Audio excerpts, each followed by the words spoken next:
Okay, people. So, Haunted Mansion has just hit Disney Plus. So, I figured I would give it a look. Okay. It is directed by Justin Simien, written by Katie Dippold. The film is produced by Jonathan Erich, Dan Lin, executive produced by Tom C. Pitzerman, Nick Reynolds, co-produced by Laurie Korngebelel, and associate produced by David H. Vengerhaus Jr.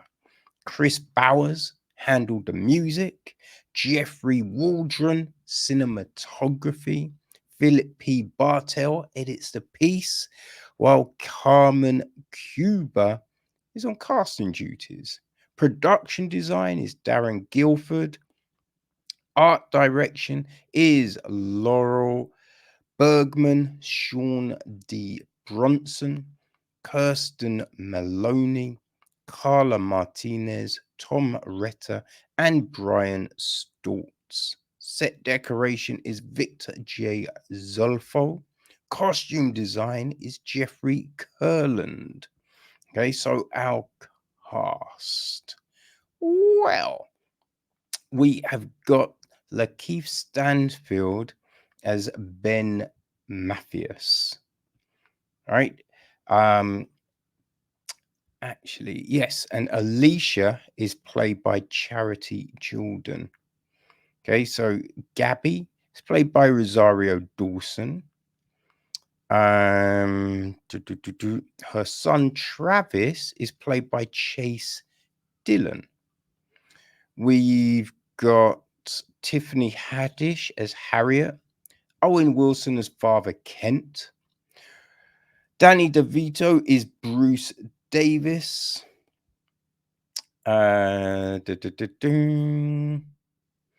Okay, I feel we're probably on to ghosts now. Madame Leota is played by Jamie Lee Curtis. Crump is played by Jared Leto. William Gracie is played by J.R. Aduki. Mariner Ghost is played by Creek Wilson. Hatchet Ghost is played by Ben Bladon. The Bride is Lindsay Lamb. Ezra is Fedor Steer.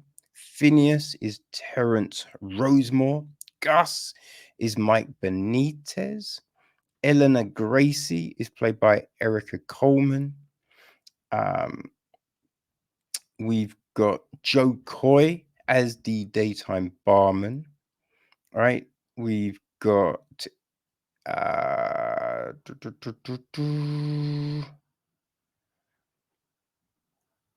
Roger is played by Steve Zissis. John is played by Hector Machado. The carols on the tour are played by Kathy Callahan and Mary Lou Henno.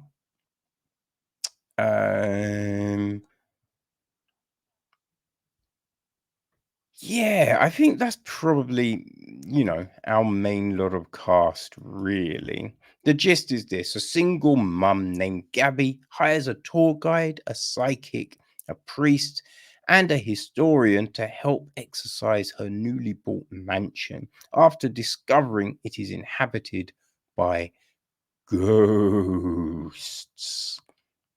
So, yes, that is Haunted Mansion. I've never actually been to Disney, right? So I don't know what the actual ride is like.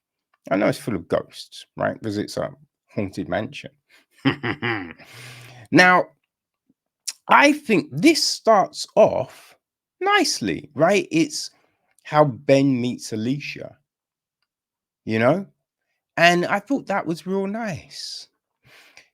After that, it's fine because we see Gabbie and Travis go to the mansion and then realize it's being haunted. And that's all fine, right? I feel the there's the film could have worked out, you know? I think the film could have worked out, but they just tried to put too much stuff in it. It's just over 2 hours, right? It's 123 minutes, and it did not need to be that long. It didn't need to be that long. When I found out Katie Dippold wrote the script, I feel that, it says a lot.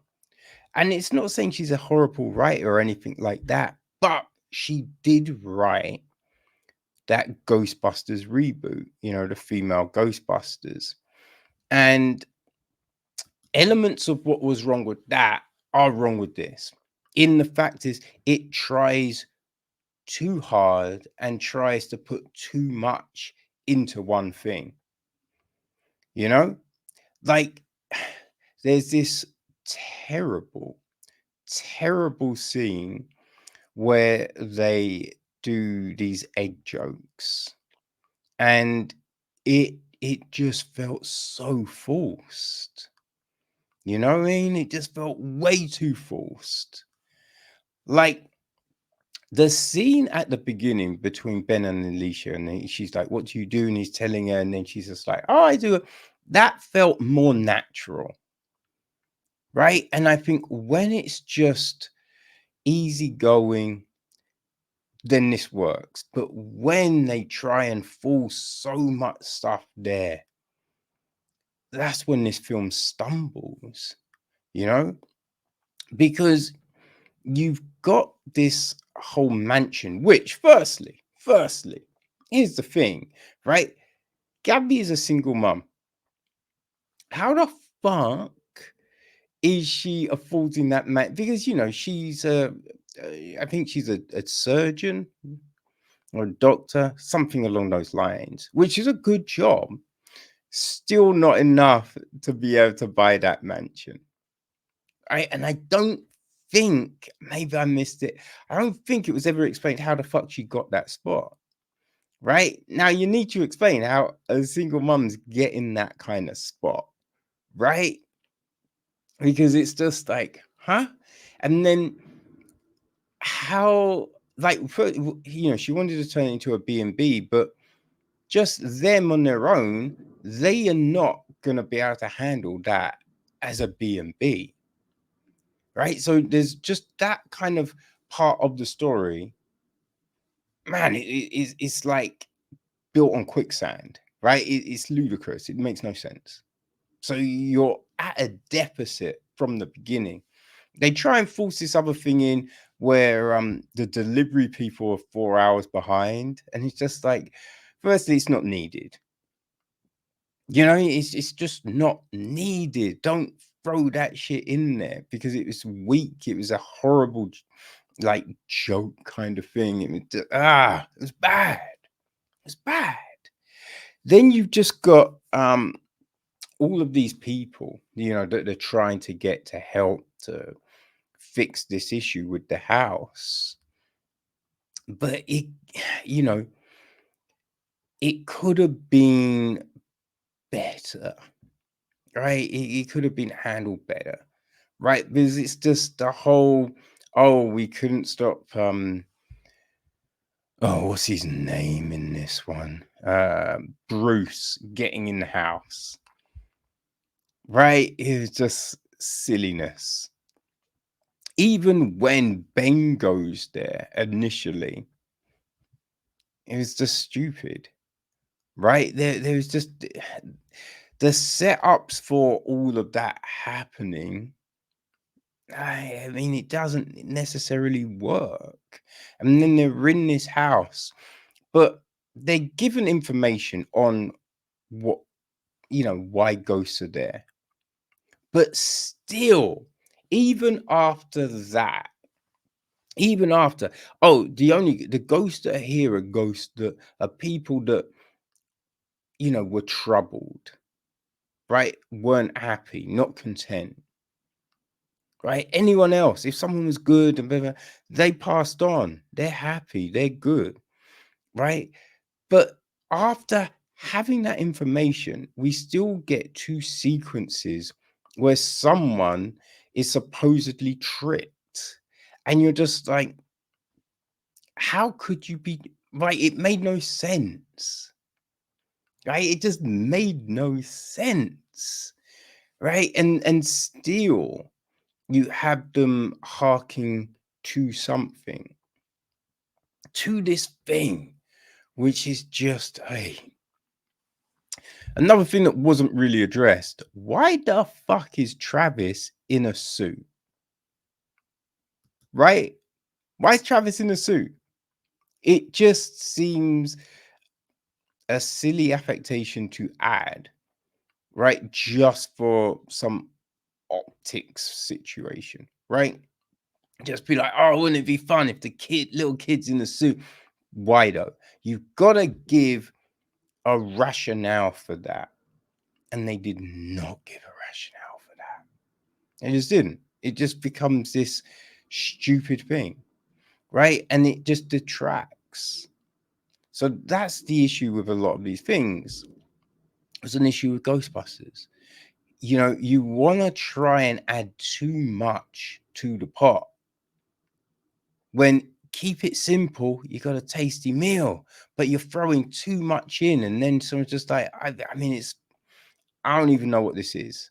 There is, you know, all of these flavors, and they just do not go together. Man, they just don't go together. And that's the thing. All these flavors didn't go together. Because, you know, you've got this haunted house, and then you're throwing in all of these other elements that, and they're haunted because this happened, and then this happened. So the ghosts are and you're just like, yo, boy, okay, way to make it so complicated. Doesn't have to be that complicated. And remember, this is based on a haunted house, right? So, hey, no one's gonna buy this overcomplicated. Like, the only other way, if you really want to throw in mad shit, you don't make it this type of film. You make it a straight up horror, right? You make it a straight up horror, you know, like a barbarian type film. Then, yeah, you can have, you know, all of this other stuff. But when you're trying to do this family comedy, man, you just overcomplicated it all. You know, and having to use all of this CGI. You know, some of it looked okay, some of it just looked way too fake, way too crazy, you know, which, yeah, a problem. And it's just the length. It's just too long. You know, you're throwing in the mood music, which is always irritating. You know, like as I said, there's it starts off okay. Starts off okay, but yeah, just watered it down. You watered it down, added too much stuff in there, and it just becomes this mess. Just becomes a mess. You know?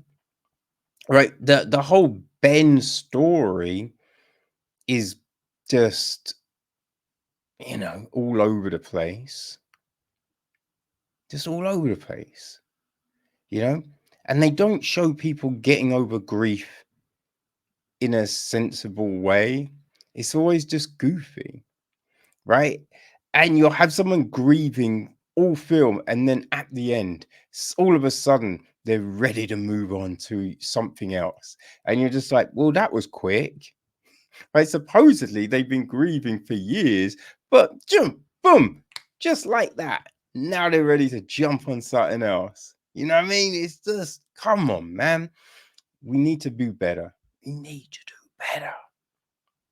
But I would say, oh yeah, that's it. Because I was like, I referenced something. What did I just reference? Yeah, if you liked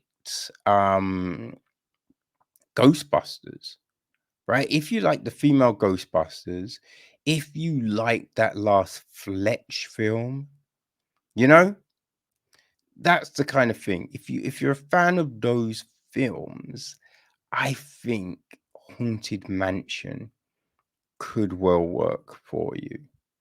You know what I mean? Just yeah, just that goofiness, like the recent house party film. The oh, what was that one? And they did it 30 years later. Disenchanted. I think that was it, right? Those films. If those films work for you, then yeah, I think you will enjoy Haunted Mansion. But yeah, you know, you can't expect anything, you know, just something that's logical and just like, oh, you know, something like We Have a Ghost, that Netflix film. Again, that's something that's also very much in the same vein as this. If you want a good Haunted Mansion one, go with the Muppets. You know what I mean? You never go wrong with the Muppets, people. But yes, this is the 2023 Haunted Mansion, now on Disney Plus.